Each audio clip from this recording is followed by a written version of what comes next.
वन्देऽहं श्रीगुरुं श्रीयुतपदकमलं श्रीगुरून् वैष्णवांश्च श्रीरूपं साग्रजातं सहगणरघुनाथान्वितं तं सजीवं साद्वैतं सावधूतं परिजनसहितं श्रीकृष्णचैतन्यदेवं श्रीराधाकृष्णपादान् सहगणललिता श्रीविशाखान्वितांश्च।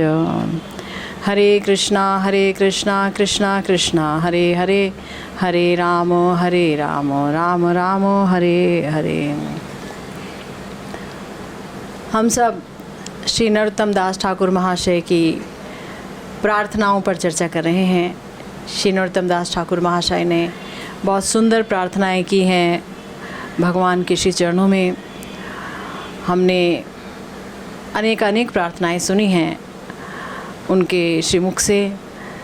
उनकी ये जो अभिव्यक्ति है वो बहुत ही अनुपम रही है। हम सुनते चले आ रहे हैं कैसे गौरांग महाप्रभु के चरणों में उनकी प्रार्थनाएं रही हैं, कैसे वैष्णवों के चरणों में उनकी प्रार्थनाएं रही हैं, कैसे श्री वृंदावन धाम में वास के लिए उनकी बहुत छटपटाहट रही है, और कैसे अब इस समय जो प्रार्थना कर रहे हैं वहाँ उनकी सिद्ध स्वरूप की जो झंकार है उनकी प्रार्थनाओं में वो स्पष्ट रूप से दिखाई देती है, सुनाई देती है। तो इस समय जो श्री नरोत्तम दास ठाकुर महाशय प्रार्थना कर रहे हैं बहुत ही सुंदर प्रार्थना है। अपने सिद्ध स्वरूप में बैठकर अपने सिद्ध स्वरूप को पूर्ण जागृत कर वो बड़ी ही प्यारी प्रार्थना कर रहे हैं। प्रिया प्रियतम श्री राधा कृष्ण की नित्य सिद्ध मंजरियों के श्री चरणों में कह रहे हैं अपनी अभिलाषा को व्यक्त करते हुए, राधा कृष्ण सेवो मुई जीवने मरणे, तार स्थाने तार लीला देखूं रात्रि दिने, जे स्थाने जे लीला करे जुगल किशोर, सखीर संगीनी हुईया ताहे हूँ भोर, श्री रूप मंजरी पद सेवो निर्वधि, तार पाद पद्म मोर मंत्र महाऔषधि, श्री रति मंजरी देवी करो मोरे दया, अनुक्षण देहो तुआ पाद पद्म छाया, श्री रस मंजरी देवी करो अवधान, अनुक्षण देहो तुआ पाद पद्म ध्यान।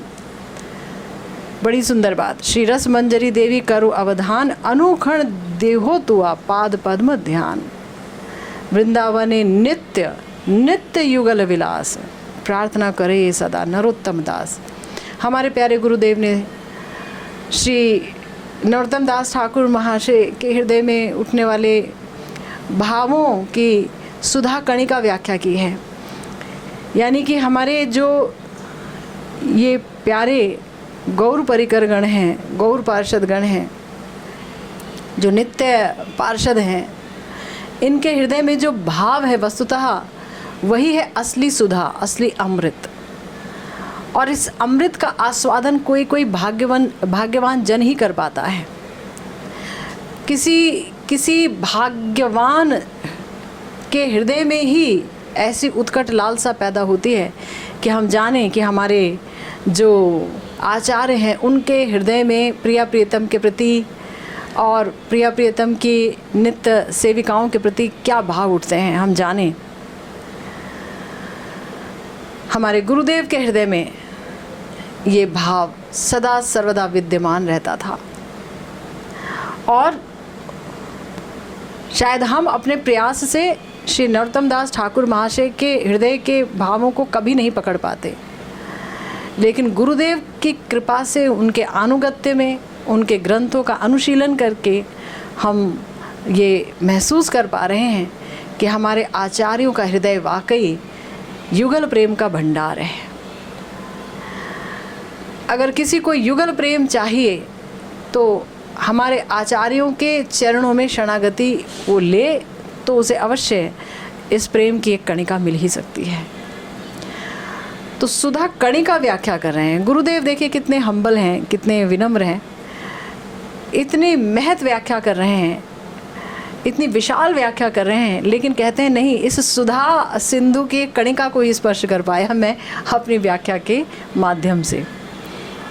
तो हमने पिछली दफ़ा सुना जहाँ पर गुरुदेव ने बताया कि श्री राधा कृष्ण का भजन ही गौड़ीय वैष्णवों की हार्द वस्तु है। हमने पिछली दफ़ा सुना जहाँ पर बताया गया, श्री भक्ति रसामृत सिंधु में भी श्री रूप गोस्वामी जी ने बताया कि भजन जो है वो 2 तरीके से होगा। एक साधक देह से, यानी ये जो पंचभूत शरीर है इससे, श्रवण कीर्तन है ना, अर्चन, ये सारी चीज़ें जो भी हैं, 64 अंग जो भी हैं भक्ति के, वो सबका पालन होगा इस देह से। और एक है स्मरणांग भजन, जो कि अपने स्वरूप का चिंतन करते हुए होगा।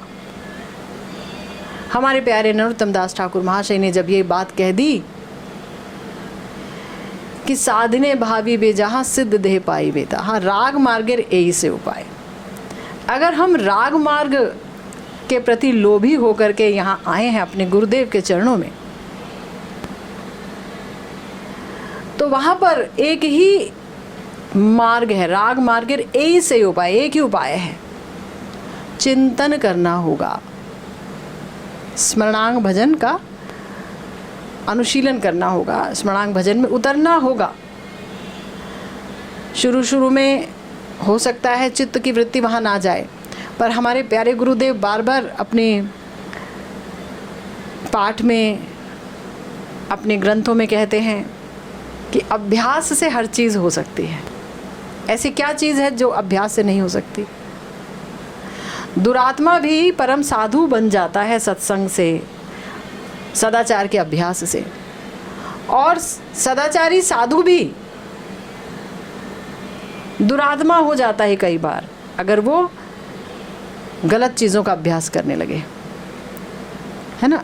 इसीलिए साधने भावी भी जहाँ सिद्ध दे पाई बेता, चिंतन करना होगा। और हमारे गुरुवर्ग ने उस चिंतन के लिए हमें सारा सामान दे दिया है, 11 भाव 11 भाव दे दिया है ना।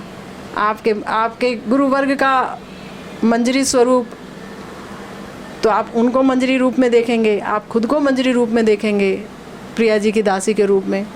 आपका स्वभाव, आपका रंग, आपके कपड़े, आपकी उम्र, ये सारी चीज़ें गुरुदेव ने दे दी हैं बड़ी ही कृपा करके।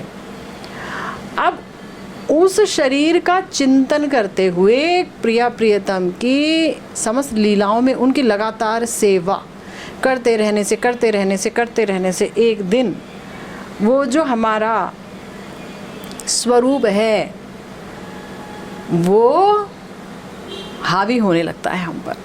जब बार बार हम ये सोचते हैं कि मैं हूँ, ये मैं हूँ, ये मैं हूँ, और कोई अपने मन से बैठ जाए सोच के कि ये मैं हूँ, मान लो कोई सोचे मैं ललिता जी मैं हूँ, तो ये इसे कहते हैं अहंग्रोपासना। ये कभी सिद्ध नहीं होती है, ये अपराध बन जाती है। लेकिन गुरुदेव ने जो हमें आइडेंटिटी दी, जिस परंपरा से मंत्र चले आ रहे हैं, गुरु परंपरा से मंत्र चले आ रहे हैं, उन्हीं मंत्रों को दिया जाता है तो व्यक्ति कितना आगे बढ़ जाता है, उसी हरिनाम को दिया जाता है तो व्यक्ति कितना आगे बढ़ जाता है। ऐसे ही गुरुवर्ग जो स्वरूप स्फुरित कराते हैं हृदय में गुरुदेव के, वो जब हमें मिलता है और उसका चिंतन होता है बार बार, तो धीरे धीरे धीरे धीरे धीरे धीरे धीरे ये जो जड़ देह का आवेश है ये दूर होने लगता है और सिद्ध स्वरूप का आवेश हावी होने लगता है। जिस समय ये होने लगेगा तो समझना होगा कि हाँ, अब जो है भजन सही मार्ग पे बढ़ रहा है। राग मार्गेर एई से उपाय।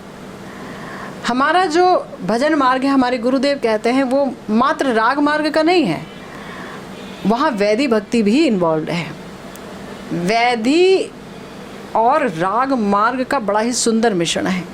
यानी वहाँ सिर्फ सिद्ध देह का चिंतन करते हुए बैठेंगे और हम अर्चा विग्रह का अगर सेवा नहीं करेंगे, उनकी उपासना नहीं करेंगे, उन्हें खिलाएंगे पिलाएंगे नहीं, और संकीर्तन नहीं करेंगे, तुलसी जी की परिक्रमा नहीं करेंगे, तुलसी सेवा नहीं करेंगे, तो फिर हमारा चित्त कभी भी शुद्ध नहीं होगा। मंदिर मार्जन नहीं करेंगे। हम जब गुरु वंदना गाते हैं तो उसमें कितना कुछ है, संसार दावनल लीढ़लोका त्राणाय कारुण्य घना घनत्वम प्राप्तस्य कल्याण गुणाणवस्य वंदे गुरु श्री चरणारविंदम। महाप्रभु कीर्तन नृत्य गीता वादित्र माद्यन मनसो रसेना रोमांच कंपाशु तरंग भाजो वंदे गुरु श्री चरणारविंदम। श्री विग्रह राधन नित्य नाना श्रृंगार तन मंदिर मार्जनादो युक्तस्य भक्तांश न्यूंजतो अपि वंदे गुरु श्री चरणारविंदम। श्री विग्रह आराधन, भैया हमारे ये जो गुरुदेव हैं ये श्री विग्रह का आराधन करते हैं, नित्य नाना प्रकार से सजाते हुए नाना श्रृंगार से करते हैं, मंदिर मार्जनादो मंदिर का मार्जन आदि करते हैं, सजाते हैं संवारते हैं। तो बाहर के देह से वो पूरा लगे रहते हैं ठाकुर जी की सेवा में, और अंदर सिद्ध स्वरूप का श्री राधिका माधवियोर अपार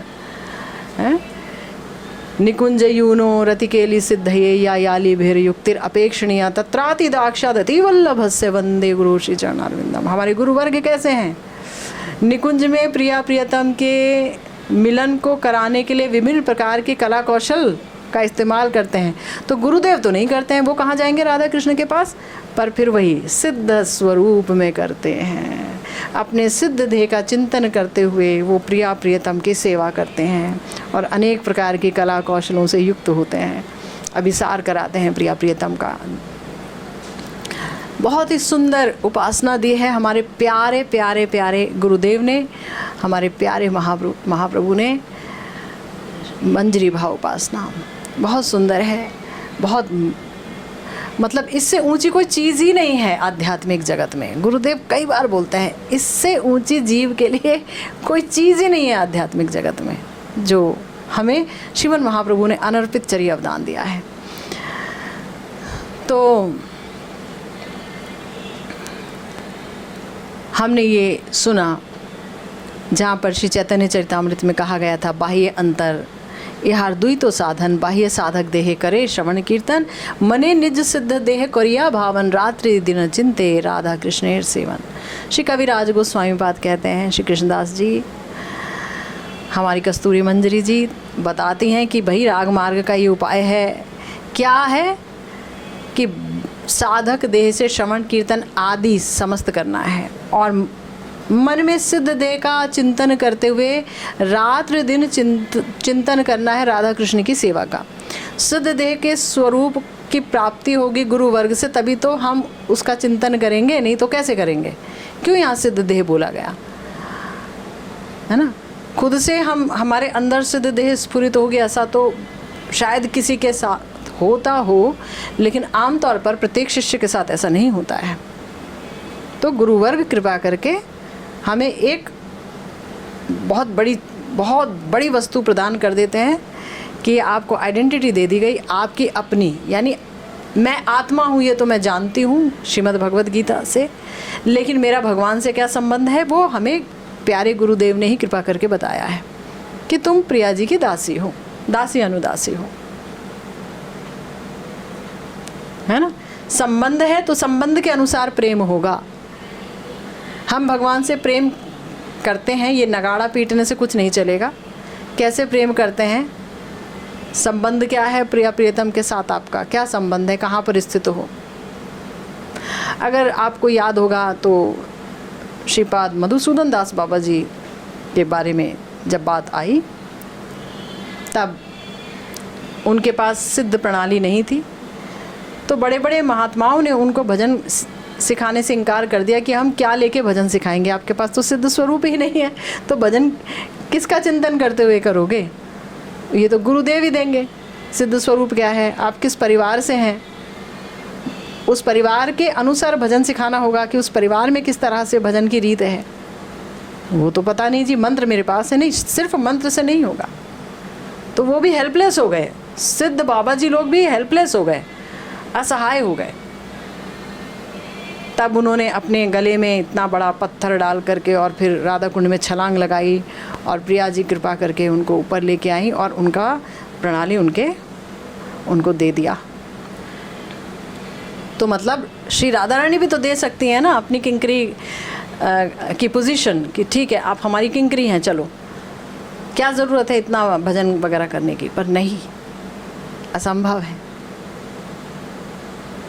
क्यों प्रणाली क्यों दे गई, सीधा बोलें कि अरे हम हमारे अंदर कूदे हो तो हम तुमको बाकी सब दे देंगे, प्रणाली क्यों दे गई?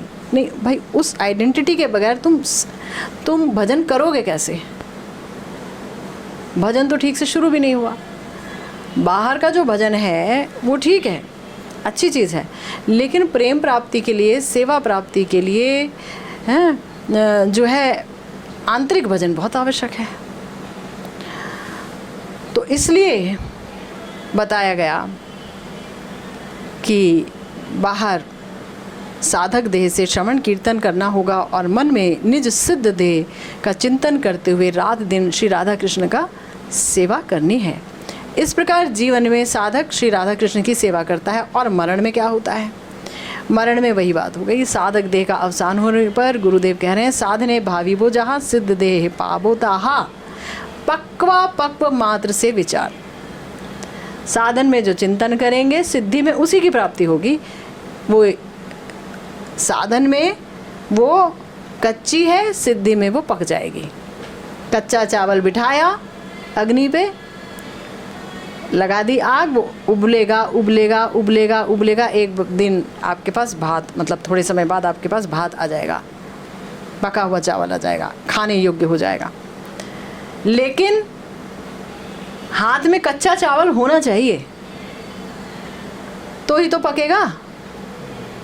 कच्चा चावल ही नहीं है और नारेबाजियाँ यहाँ वहाँ की हम खूब लगा रहे हैं, हम तो ये हैं, हम तो दासी हैं, हम यहाँ हैं वहाँ हैं। तो क्या लेकर के हम दासी हैं? क्या आइडेंटिटी है मेरी?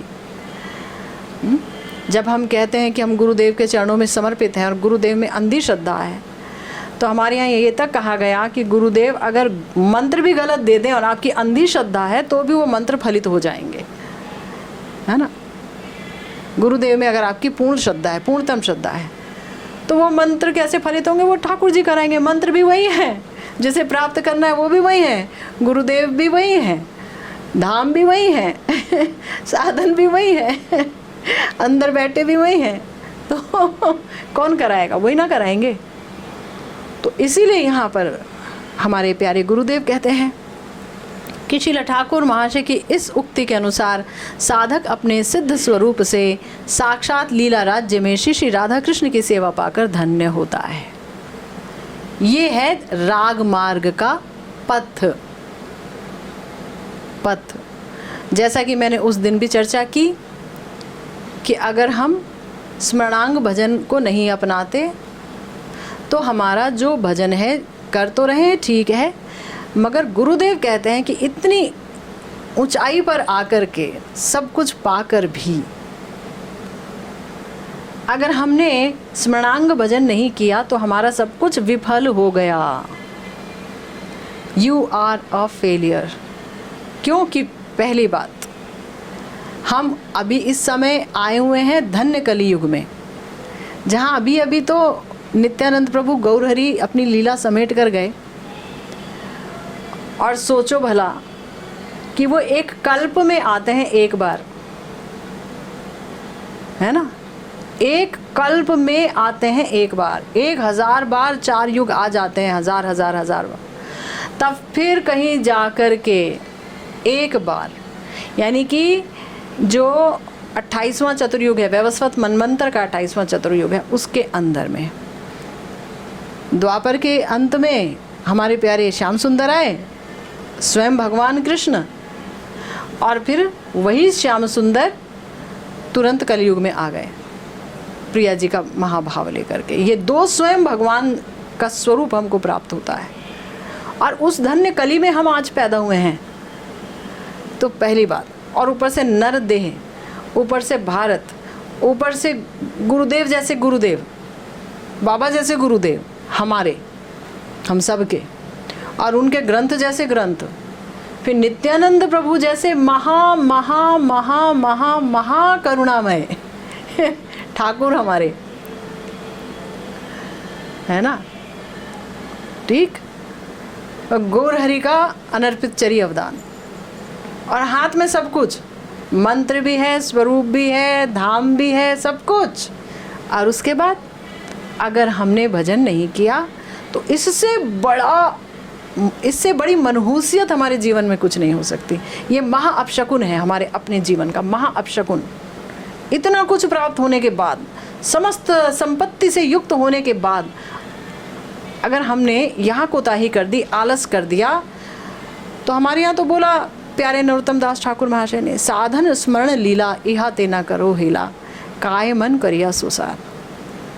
साधन भजन क्या है? हमारा मुख्य साधन भजन स्मरणांग भजन है। गुरुदेव कहते हैं बारंबार, स्मरणांग भजन है। इसमें हेला मत करो, आलस मत करो। ना सिद्धांत को जानने में आलस करो, ना भजन करने में आलस करो। एक जन्म है, ये पूरा लगा दो, इसमें पूरा अच्छी तरह से लगा दो। साधन स्मरण है लीला इहा तेना करो हेला, तो क्या होगा? तो काफ़ी हद तक आगे पहुंच जाएंगे। गुरुदेव ने कहा कि तब सिद्ध स्वरूप से मरने के बाद, यानी कि ये शरीर चला जाएगा तो सिद्ध स्वरूप हमारा वो तो सदा सर्वदा रहेगा, क्योंकि चिंतन ही उसका किया गया। अगर हमें सिद्ध स्वरूप के चिंतन का अभ्यास होगा और उस चिंतन में लीला राज्य में पहुंचने का अभ्यास होगा, तो बहुत हद तक ये संभव है कि जब प्राण निकलेंगे तो भी हमें अपने सिद्ध स्वरूप का चिंतन हो रहा होगा। और कहा गया है, अंत में जहाँ मति होगी वहीं गति होगी। इस नियम, इस सिद्धांत के अनुसार भी हमको हमारे स्वरूप की प्राप्ति होगी लीला राज्य में। कितनी सीधी सी बात है। तो गुरुदेव कहते हैं कि इसीलिए कहा गया है कि तार स्थाने तार लीला देखो रात्रि दिने, कि साधन काल में साधक दिन रात अपने सिद्ध स्वरूप से स्मरण चिंतन में लीला राज्य में श्री श्री राधा माधव की लीलाओं का दर्शन करता है, उनकी सेवा करता है। और जब साधन देह भंग हो जाती है तो श्री कृष्ण की अघटन घटन पटियसी योग माया जो है ना, जो कि अनहोनी को होनी बना देती है, फटाक से निपुण, है ना। तो ऐसी जो योग माया है वो साधक आत्मा को उसके अंतश्चिंतित सिद्ध स्वरूप से लीला राज्य में साक्षात सेवा देकर धन्य करते हैं, है ना। देखो, हमें ना भगवान ने मन तो दिया ही है। अब कोई भी व्यक्ति ये नहीं कह सकता कि हम भजन नहीं कर सकते, चाहे कोई लूला हो, कोई लंगड़ा हो, चाहे अंधा हो, चाहे जुबान कटी हुई हो, चाहे कुछ भी क्यों ना हो, हाथ पैर सारे अंग ही क्यों ना कटे हो, तो भी अगर मन है तो भजन है। जब तक मन है तभी तक भजन है। आर्ट क्या है, कला क्या है? मन को प्रिया प्रियतम के, श्री निताई गौर के, गुरु वर्ग के चरणों में लगाना, ये एक कला है। ये जितना हम निरपराध होंगे, जितना हम समर्पित होंगे, जितना हम अन्य अभिलाषिता शून्य होंगे, उतना ही वो लगता चला जाएगा। ठीक है ना। तो मन तो सबके पास है, और जहाँ मन होगा, अगर मर रहे होंगे, ये शरीर छूट रहा होगा, मन जहाँ होगा तो उसकी प्राप्ति हो जाएगी। सीधी सी बात है। अब चूँकि मन ही नहीं लगाया, हमने अभी तक कोशिश नहीं की, अभ्यास नहीं किया, तो फिर वो अंत समय में लगेगा, ये भूल जाओ। जो हमें गुरुदेव ने 11 भाव दिए, सिद्ध स्वरूप दिए कागज़ में रख करके, और हम जो है बार बार नारा लगाते हुए फिर रहे, हम तो फला फला गुरुदेव के शिष्य हैं। तो इस बात से हमें हो सकता है समाज में एक बहुत बड़ा रिस्पेक्ट मिल जाए, सम्मान मिल जाए, अच्छा उन गुरुदेव के शिष्य हैं, बहुत बड़ी बात है। लेकिन भजन तो खुद ही करना होगा। गुरुदेव ने तो कड़ी तो दे दी, लो भाई मैंने आपको जोड़ दिया, भजन करोगे तो आप पूरी गुरु परंपरा आपकी मदद करेगी वहां तक पहुंचने में। भजन तो करो।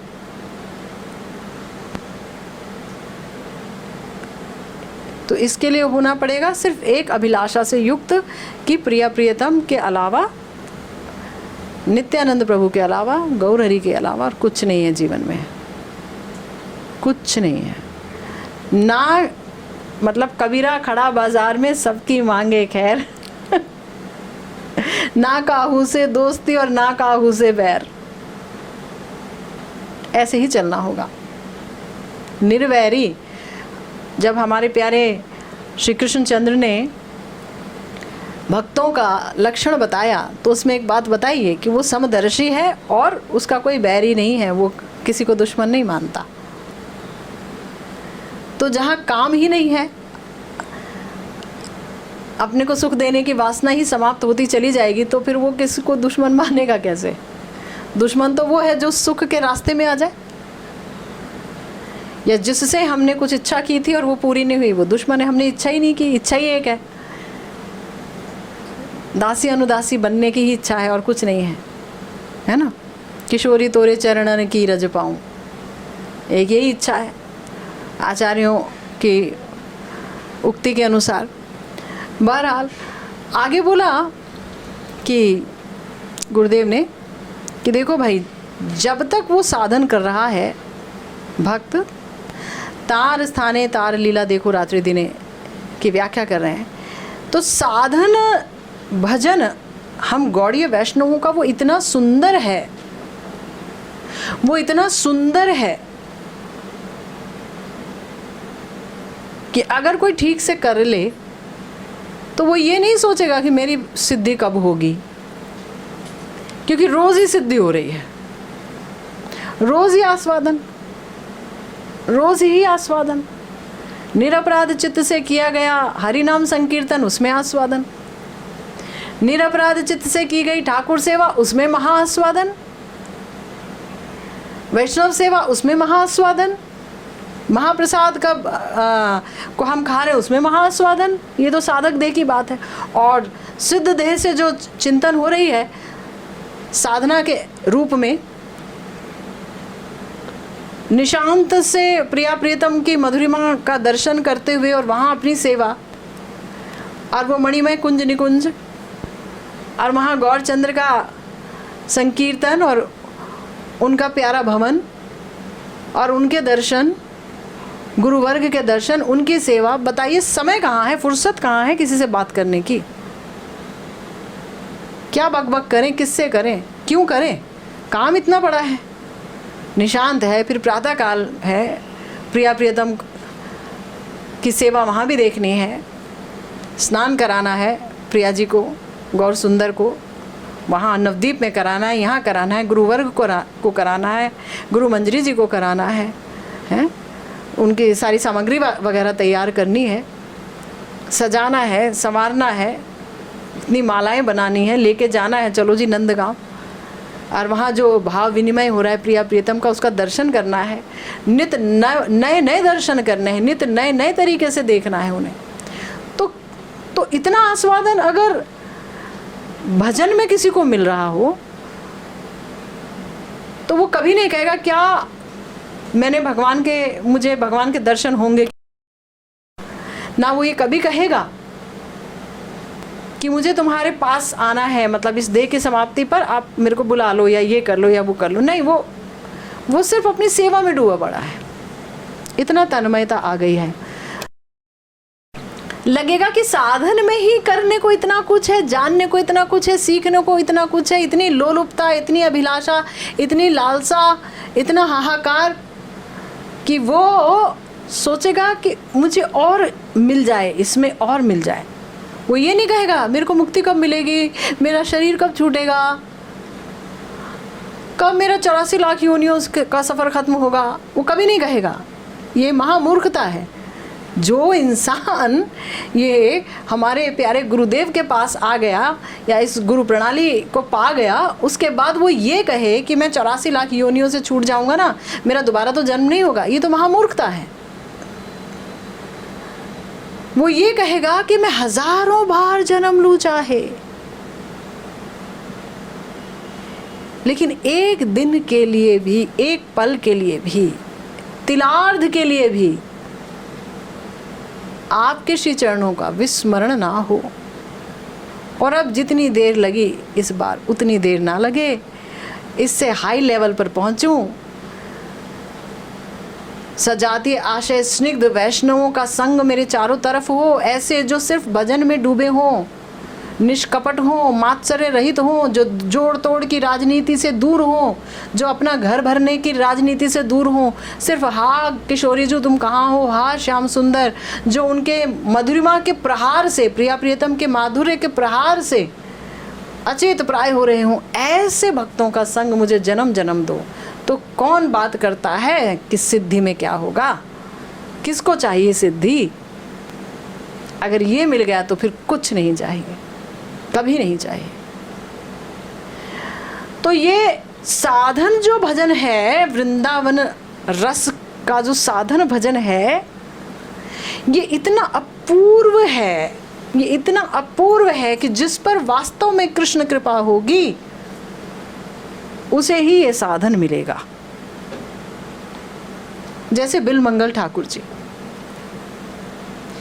बिलमंगल ठाकुर जी को श्याम सुंदर मिल गए, हो गई सिद्धि, लेकिन श्याम सुंदर ने बोला कि लीला शुक, हम तुमको एक बहुत सुंदर उपहार देना चाहते हैं।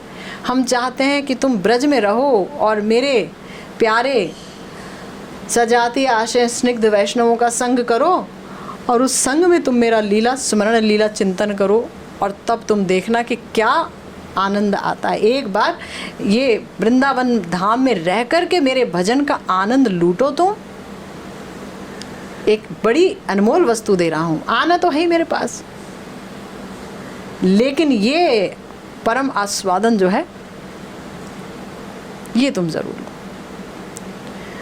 तो इसीलिए गुरुदेव हमारे कहते हैं कि आनंद बहुत ज़्यादा है। ये ऐसा भजन नहीं है जो कहते हैं कि हम भगवान की निर्विशेष ज्योति में डूब जाएं, चले जाएं।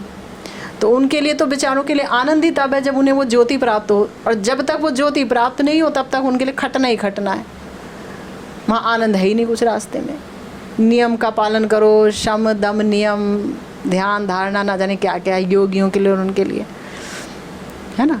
वहाँ साधन भयंकर है और सिद्धि ही में कुछ आनंद है तो है। हमारे यहाँ तो साधन ही आनंदमय है, सिद्धि की देखी जाएगी। साधन में ही व्यक्ति की अगर भाव सिद्धि हो गई तो वस्तु सिद्धि जब हो।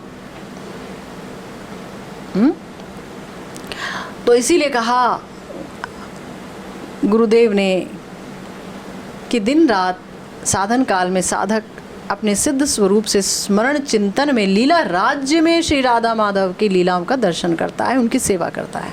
सेवा कहाँ होगी? कहाँ होगी सेवा? सेवा होगी ब्रज में, सेवा होगी राधा कुंड में, सेवा होगी वृंदावन में, सेवा होगी गिरिराज गोवर्धन में। जहाँ जहाँ प्रिया प्रीतम की लीलाएं हैं ब्रज 84 कोस में, वहाँ वहाँ हमारी सेवा है। और सेवा होगी लीला में तो धाम का चिंतन भी वहाँ आ गया, लीला का चिंतन भी वहाँ आ गया। रूप का चिंतन के बगैर तो बात ही नहीं बनेगी, रूप का चिंतन भी वहाँ पर है। और अकेले आप सेवा नहीं करोगे, गुरु वर्ग का चिंतन भी वहाँ पर है। तो हम अकेले कहाँ हैं? हम तो भीड़ में, हमारे प्यारे गुरु वर्ग हैं हमारे साथ। हम अकेले कहाँ हैं? हम अनाथ हैं कोई? हम तो सनाथ हैं, सनाथ से भी ज़्यादा सनाथ हैं। जगन्नाथ हमारे नाथ हैं। तो ये जो है कि उस लीला राज्य में लीला का दर्शन अभ्यास करते करते करते करते करते करते एक दिन गुरु वैष्णवों की, धाम की, प्रिया प्रियतम की, नित्यानंद प्रभु की, गौर हरि की कृपा से व्यक्ति को होने लगता है, कृपा से, है ना। जैसे एकलव्य प्रैक्टिस करते करते करते कितना सद गए थे। जैसे अर्जुन जी को बोला गया कि आप चिड़िया की आंख पर निशाना लगाओ, तो उन्होंने सिर्फ आंख को ही देखा, उन्हें दिखती ही आंख थी और कुछ दिखता ही नहीं था, उनको आंख के सिवा कुछ दिखता ही नहीं था। ठीक वैसे ही दिखता ही वही है, देखना ही वही है, देखने की वस्तु ही वही है, उसके अलावा कोई नहीं है। बाकी सब टाइम वेस्ट, सब कुछ टाइम वेस्ट। हमारे प्यारे नरोत्तम दास ठाकुर महाशय ने कहा, तीर्थ यात्रा परिश्रम केवल मनेर भ्रम, गोविंद सेवा ही सर्वस्व है, और बाकी तीर्थ यात्रा परिश्रम। मन को लगा हाँ हमने यहाँ की यात्रा कर ली, 4 धाम घूमाए, वो वाला धाम घूमाए, ये कर लिया वो कर लिया, कुछ नहीं किया, 0 नंबर 0 ही मिला हमें। उसके बाद भी कुछ नहीं हुआ। तो गुरुदेव कह रहे हैं कि साधन देह जब भंग हो जाता है तब योग माया शक्ति जो है साधक आत्मा को उसके अंतश्चिंतित सिद्ध स्वरूप से, जिस सिद्ध स्वरूप में उसने दिन रात प्रिया प्रियतम की सेवा की है, उसी की प्राप्ति होगी, उसी की ही प्राप्ति होगी, और कुछ प्राप्त नहीं होने वाला, कुछ भी नहीं प्राप्त होने वाला। इसका गुरुदेव ने बहुत सुंदर एक एग्जाम्पल बारंबार दिया। श्रीमद् भागवतम में एक श्लोक आता है जहाँ पर बताया गया कि एक जो भृंग है वो एक कीट को पकड़ करके और अपने वृक्ष के कोटर में बंद कर देता है, और वो इतना डरता है उससे कि वो जिसने पकड़ा हुआ है उससे इतना डरता है कि उसका चिंतन करते करते करते उसकी शक्ल भी वैसी हो जाती है। जब वो निकलता है कुछ समय बाद तो दोनों में आप फ़र्क नहीं कर सकते, दोनों एक जैसे हो जाते हैं। हमारे प्यारे गुरुदेव कहते हैं कि जब जड़ जगत में ये देखने को आता है, साक्षात देखने को मिलता है, श्रीमद् भागवतम का श्लोक है, पेशस्कृत करके साक्षात यहाँ पर देखने को मिलता है, तो फिर आध्यात्मिक राज्य में इतनी ऊंची जगह पर जहाँ हमें निताई चांद ने संभाला है, जहन्नमा माँ ने संभाला है, हमारे गुरुवर्ग ने संभाला हुआ है, हम अकेले नहीं हैं, हम एकदम अच्छे से फोर्टिफिकेशन है हमारा, पूरे अच्छे तरीके से हम सुरक्षित हैं, संरक्षित हैं, वहाँ ये नहीं होगा, ये तो महाबेवकूफ़ी की बात है, सोचना भी मतलब हास्यास्पद है।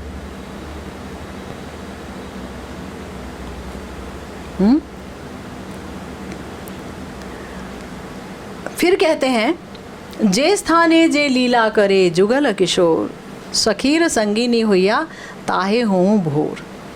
हमारे प्यारे नरोत्तम दास ठाकुर महाशय इस समय अपने सिद्ध स्वरूप से चिंतन कर रहे हैं, मांग रहे हैं, बार बार कह रहे हैं कि हे प्रिया प्रियतम, आप जहाँ लीला कर रहे हो, जहाँ भी लीला करते हो और जिस समय भी लीला करते हो, वहाँ मैं सखियों के संग, अपनी गुरु मंजरियों के संग, रूप मंजरी आदि हमारी गुरु मंजरियाँ उनके संग भी, और ललिता आदि समस्त सखियाँ उनके संग भी, उनके संग रह करके मैं आपके आठों याम सेवा करूं, अष्ट प्रहर सेवा करूं, अष्ट प्रहर सेवा करूं, निशांत से लेकर के नक्त रात तक, जब तक कि वो शयन नहीं करते तब तक, और फिर उठेंगे उससे पहले मैं उठ करके सारी तैयारियां करूँगा आपको जगाने की। भजन ऐसा है कि व्यक्ति को एक पल के लिए भी कुछ अन्य सोचने की वहाँ पर मोहलत ही नहीं है, अवसर ही नहीं है, और हम इतना कुछ बातें करते हैं और इतना कुछ सोचते हैं और इसकी उसकी करते हैं, मन बड़ा कष्ट पाता है। मैं अपने बारे में बोल रही हूँ कि हमें क्या कुछ मिला और हम कुछ नहीं कर पाए, मैं तो कुछ भी नहीं कर पाई, लेकिन फिर भी गुरुदेव यहाँ पर कह रहे हैं कि श्री श्री राधा माधव अष्ट प्रहरों में जहाँ जो लीला करते हैं, साधक को सखियों की संगनी बनकर तदनुसार लीला रस में तन्मय होना होगा, तदनुसार जहाँ जो लीला करते हैं। निशांत में वृंदावन धाम में लीला कर रहे हैं, हेमाम्बुज कुंज में हम उन्हें उठाने गए हैं, उनकी सेवा करने गए हैं, जाग रहे हैं तो सेवा कर रहे हैं। प्रातःकाल हुआ तब बरसाने में सेवा चल रही है, कभी जावट में सेवा चल रही है, नंदगांव में तो चल ही रही है, महाप्रभु के यहाँ नवद्वीप में चल रही है, फिर उसके बाद फिर बरसाने में या जावट में चल रही है, फिर राधा कुंड में सेवा है 6-6.5 घंटे तक। राधा कुंड में सेवा है, बहुत बड़ी सेवा है राधा कुंड में, बहुत सुंदर लीलाएं हैं वहाँ पर। गिरिराज जी में बड़ी प्यारी लीलाएं हैं, मानसी गंगा में बड़ी प्यारी लीलाएं हैं, वहाँ सब जगह सेवा है। फिर वापसी में फिर जावट या बरसाने में सेवा है, उसके बाद फिर रात में श्री वृंदावन धाम में सेवा है, रास में, और अनेक बार रास और भी कितनी जगहों पर होते हैं अनेक तारीखों के अनुसार। फिर ये तो रोज़ की लीला है, फिर नैमित्तिक लीलाएं हैं, रक्षाबंधन आएगा, भैया दूज आएगा, उनकी अलग लीलाएं हैं, जन्माष्टमी आएगा, राधाष्टमी आएगा, सब वो अलग लीलाएं हैं। महाप्रभु का आएगा, कुछ भी वह अलग लीलाएं हैं। हमारे प्यारे नरोत्तम दास ठाकुर महाशय ने गौड़ीय वैष्णवों को जो महाप्रभु ने एक स्पेशल चीज़ दी है उसका इशारा किया है। क्या बोला? सेथा राधा कृष्ण पावो हेथा गौरचंद्र, कि वहाँ पर तो राधा कृष्ण पाऊंगा। खेतुरी में बैठकर लिख रहे हैं तो वहीं पर बोल रहे कि वहाँ यानी यहाँ पर वृंदावन धाम में राधा कृष्ण की प्राप्ति होगी, और यहाँ पर मुझे हेता गौरचंद्र, गौरांग महाप्रभु के, नवदीप चंद्र की, तो नवदीप चंद्र की प्राप्ति होगी और वृंदावन चंद्र की प्राप्ति होगी प्रिया जी के साथ। वंडरफुल। मतलब हमारे दोनों हाथों में मज़ेदार लड्डू हैं। वहाँ संकीर्तन रास का विहार होगा, उसमें गौर सुंदर का दर्शन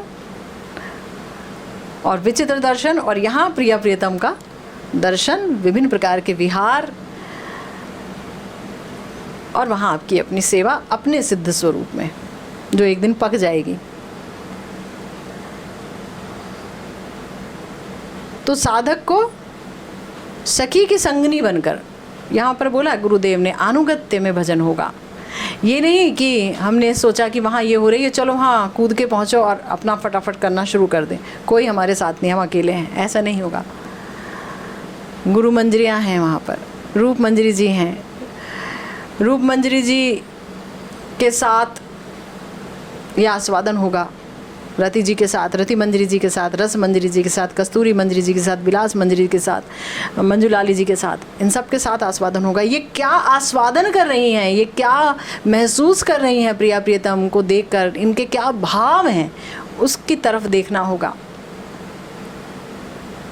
उनके भावों का एक कण हमें भी मिल जाएगा जब हम उनका चिंतन करेंगे।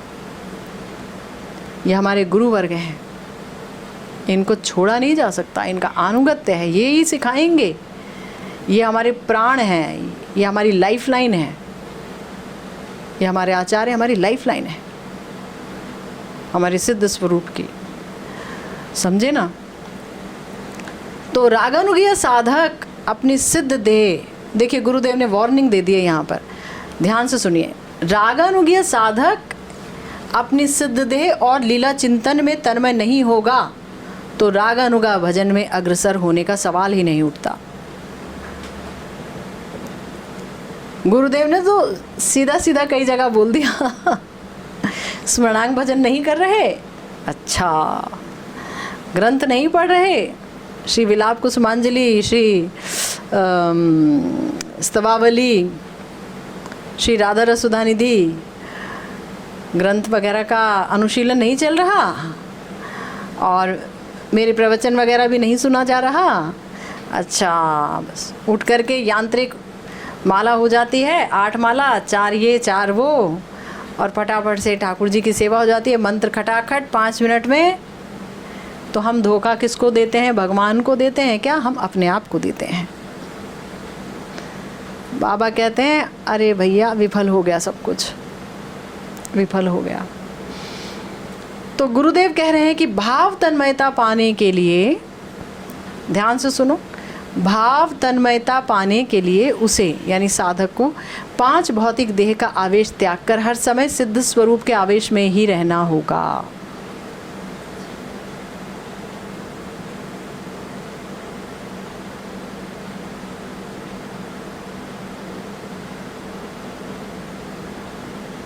भाव तन्मयता पाने के लिए उसे 5 भौतिक देह का आवेश त्याग कर हर समय सिद्ध स्वरूप के आवेश में ही रहना होगा। आप समझ आए कि भजन कितना कठिन है और कितना है तो बड़ा मज़ेदार। लेकिन यहाँ तो गुरुदेव ने कह दिया कि भाव तन्मयता मिलेगी तब जब 5 भौतिक देह का आवेश तोड़ोगे। अब 5 भौतिक देह से तो बहुत सारी उपाधियाँ लटकी पड़ी हैं। देह तो है ये 5 फुट की, और उपाधियाँ हैं तो पता नहीं कितना, उसकी तो अंत ही नज़र नहीं आती कितने फुट की मैं एक हूँ पर मैं किसी की मम्मी भी हूँ, माँ भी हूँ, पत्नी भी हूँ, बेटी भी हूँ, ठीक है, भाभी भी हूँ, चाची भी हूँ, ताई भी हूँ, मौसी भी हूँ, ये भी हूँ और वो भी हूँ, और फिर ऑफिस में फिर आगे उसकी बॉस हूँ तो फला फला हूँ, तो ये हूँ तो उसकी टीचर हूँ, तो उसका ये हूँ वो हूँ, ठीक है। फिर उसके बाद अभी नानी भी बन गई, अब दादी भी बन गई और उसके सासू भी बन गई। क्या माया का चक्कर है भयंकर। कितना आसान है भगवत प्राप्ति। हमारे प्यारे गुरुदेव कहते हैं कि संसार में तुम चाहोगे जो चीज़ वो तुम्हें मिल जाए ये ज़रूरी नहीं है, बहुत मुश्किल है मिलना। कितने ही लोग सोचते हैं कि मैं फला फला बन जाऊं, पता चलता है लास्ट में अरे तू फला फला बनना चाहता था, अभी क्या बन के रह गया, फिर बस हो नहीं पाया, क्या करूं, है ना। और उस जगत में, आध्यात्मिक जगत में जिसे तुम चाहोगे वो मिलेगा ही, सीधी सी बात है। नाम चिंतामणि रूपम नाम ही परमागति, है ना। मिलेगा ही मिलेगा, चिंतन करना होगा, मगर चाहत में आपकी कहीं कोई कमी ना हो, चाहत में दृढ़ता हो। हमारी समस्या है कि चाहत में बहुत सारे छेद हैं। आध्यात्मिक राज्य की चाहत में बहुत छेद हैं, विश्वास भी नहीं है। अभी तो पूरा जीवन हमारा, आधे से ज़्यादा जीवन तो गुरुजी के शब्दों पर विश्वास करने पर ही चला जाता है। करें कि नहीं करें, कहीं कुछ बीच में वेस्टेड इंटरेस्ट तो नहीं है, कहीं ये तो नहीं कह रहे, फिर ये क्यों कहते हैं, फिर ऐसा क्यों होता है ना। मतलब वो तो बेचारे क्या बताएं, उनकी तो अग्नि परीक्षा डेली होती है शिष्यों की नज़र में। गुरु वर्ग की रोज़ एक परीक्षा हो रही होती है उनकी। गुरुजी बेचारे सकपका जाते हैं, वो कहते हैं मुझे नहीं बनना किसी का कुछ भी, मुझे दूर रखो, क्योंकि होती ही है। अभी वहाँ तक की ही यात्रा पूरी नहीं हुई जहाँ पर हमारे प्यारे नरोत्तम दास ठाकुर महाशय कहते हैं कि रूपे पाई बो सेवा मुई दुराचार, श्री गुरु वैष्णवे रति ना हुई लो अमार। नरोत्तम दास ठाकुर महाशय हमारे लिए कहते हैं कि अरे भैया तुमको सेवा मिल गई, सब कुछ मिल गया, सिद्ध स्वरूप का ज्ञान भी हो गया, भजन मिल गया, लेकिन श्री गुरु वैष्णव चरण में रति नहीं हुई। श्री गुरु चरण रति से तो उत्तम गति, उसी से उत्तम गति होती है। लेकिन हमारे नहीं हुई, रति नहीं हुई। संदेह संदेह संदेह संदेह, ऊपरी व्यवहार को लेकर के संदेह, पोशाक को लेकर के संदेह, संबंध को लेकर के संदेह, हर चीज़ को लेकर के संदेह, हर चीज़ में संदेह संदेह संदेह। तो फिर ये इतनी बड़ी बात जो बोल रहे हैं, अभी तक हमने जो सुना, तो कैसे होगा। यहाँ तो बाबा ने सीधा बोल दिया, 5 भौतिक देह का आवेश त्याग करके सिद्ध स्वरूप के आवेश में रहना होगा, तब भाव का तन्मयता होगा। अरे भाई, हमारी प्रिया जो हैं महाभाव की सिंधु स्वरूपणी, महाभाव स्वरूपणी, सिंधु तो छोड़ दो, स्वयं महाभाव से ही बनी हुई है, जिनका चित्त मन इंद्रियां कृष्ण भाव भावित हैं,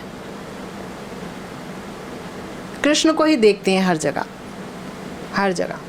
श्याम सुंदर कहते हैं मेरा जो रूप गुण है वो जगत का जीवातु है, लेकिन प्रिया जी का जो रूप गुण है वो मेरा जीवातु है, मेरा प्राण है ना।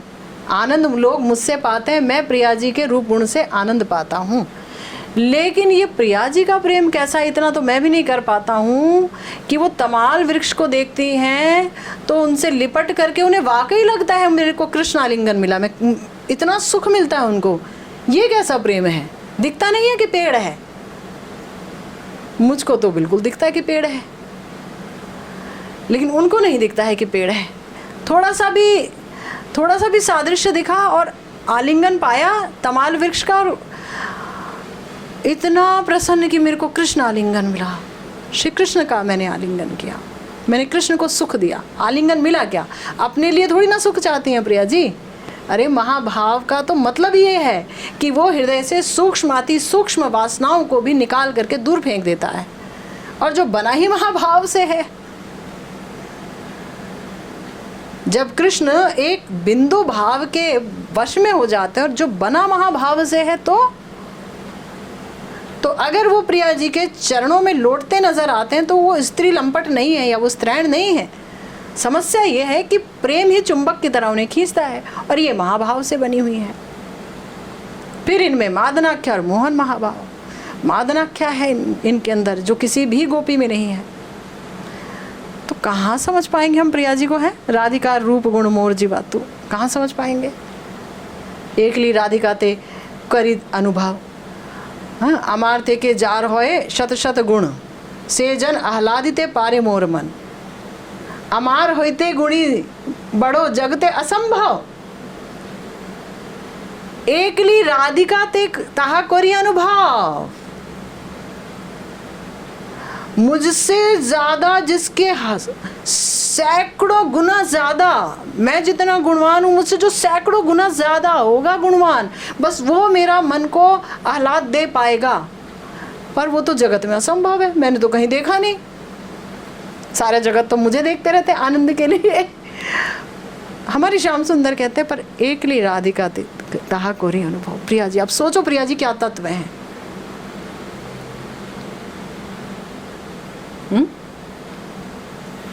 परंतु ये है परकिया भाव में ही, ये तत्व विशेष परकिया भाव में ही नजर आएगा। तमाल को वो आलिंगन करने तमाल विष को जा रही है, वो जब वो जहां दुर्लभता है, जहां प्रच्छन्न कामता है, समझ रहे हैं, वहां पर जहां अनेक बाधाएं हैं प्रेम में, और प्रेम की तरफ प्रेम की गति जबरदस्त है और समर्थारती है, वहां पर है कि मेघ को देखती हैं तो उड़ करके वहां पहुंचना चाहते हैं, पर जहां स्वकीय भाव है वो तो बगल में ही बैठा हुआ है।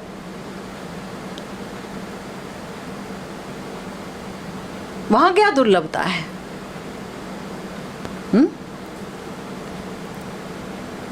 प्रिया जी में जो इतने गुण हैं, कौन से गुण हैं?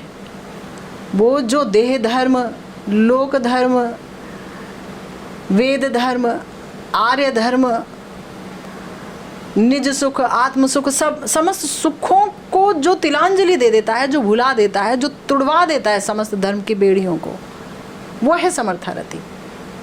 जब कोई जिस चीज में जहां पर कोई त्याग होगा वहीं तो सामर्थ्य होगा। त्यागने का मेरे अंदर सामर्थ्य है, तुम्हारे प्रेम में मैं त्याग सकती हूँ, सामर्थ्य है, समर्थारति है, तो ये तो वही होगा, वहां चांस भी वही है परकीय भाव में। इसीलिए हमारे आचार्य कहते हैं कि परकीय भाव जो है, ये जो उपपति भाव है, ये क्या है? नित्य भाव है प्रिया प्रियतम का। नहीं तो श्रुतियों ने नहीं कहा होता कि हमें जो है जिस भाव में गोपियाँ आपके साथ रहती हैं, रमण करती हैं और महारास में जाती हैं, हमें भी वही भाव चाहिए। श्रुतियों ने कोई यहाँ आकर के थोड़ी ना बोला, तो बहुत पहले से बोल दी उन्होंने। तपस्या कर रही हैं वो श्रुतियाँ, गोपियाँ बन करके आई, पहले ही बोल रखा है ना उन्होंने। कोई सोचता नहीं है, सोचा करो। गुरुदेव बोल रहे हैं, हमारे प्यारे सनत कुमार जी ने, सनत कुमार कौन है? सनत कुमार संहिता लिखे। सनत कुमार 4 संप्रदायों में से एक संप्रदाय के मुख्य आचार्य गुरु हैं, वहीं से उनका संप्रदाय हुआ है, नाम नहीं लूंगी। लेकिन उन सनत कुमार जी ने भी परकीय भाव की उपासना के बारे में ही लिखा है सनत कुमार संहिता में। वहां उनका कहना है, सनत कुमार जी कह रहे हैं, आत्मानं चिंतये तत्र तासा मध्य मनोरमाम रूप यौवन संपन्नाम किशोरी प्रमदाकृतिम सखिनाम संगिनी रूपामात्मानं वासनामयीं आज्ञा सेवा पराम तत्तद्रूपालंकार भूषिताम। कह रहे हैं कि जो रागानुगीय साधक है ना, वो कृष्ण प्रिया गोपियों के बीच स्वयं का रूप यौवन संपन्न मनोरम किशोरी प्रमदा के रूप में ही चिंतन करेंगे।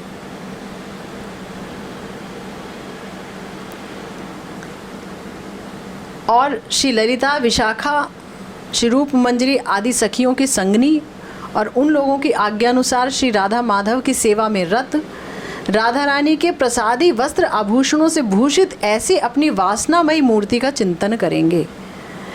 गुरुदेव कह रहे हैं, चिंतयेत का तात्पर्य यही है कि नित्य सिद्धा श्री रूप मंजरी, रति मंजरी आदि के जैसे भाव और उनके जैसे रूप आदि से युक्त अपनी आत्मा को देखेंगे और साक्षात्कार तुल्य अनुभव करेंगे। बहुत इम्पॉर्टेंट पंक्ति है ये, जिस पर चर्चा जारी रखेंगे हम, श्रीमन महाप्रभु ने चाहा तो। हम इसके ऊपर क्योंकि इस पर बहुत कुछ बोलना होगा, बहुत कुछ मंथन करना होगा, तो मगर हमारे सनत कुमार जी ने तो बोल ही दिया है कि अपना चिंतन इसी तरह से करना होगा जिस तरह से गुरुवर्ग हमको एक प्रणाली देते हैं, तो वही जाकर के बाद में फलित होगी। और ये जो चिंतित का अर्थ जो गुरुदेव बता रहे हैं, इसकी बड़ी व्यापक व्याख्या है। इसी व्याख्या को लेकर के उपस्थित होंगे हम अगली दफ़ा आपके संग। इसी के साथ आज की ये भागवती कथा यही विश्राम लेती है। जय जय श्री राधे श्याम, श्री गुरु निताई गौर सीतानाथ प्रेमानंदे, हरि हरि बोल।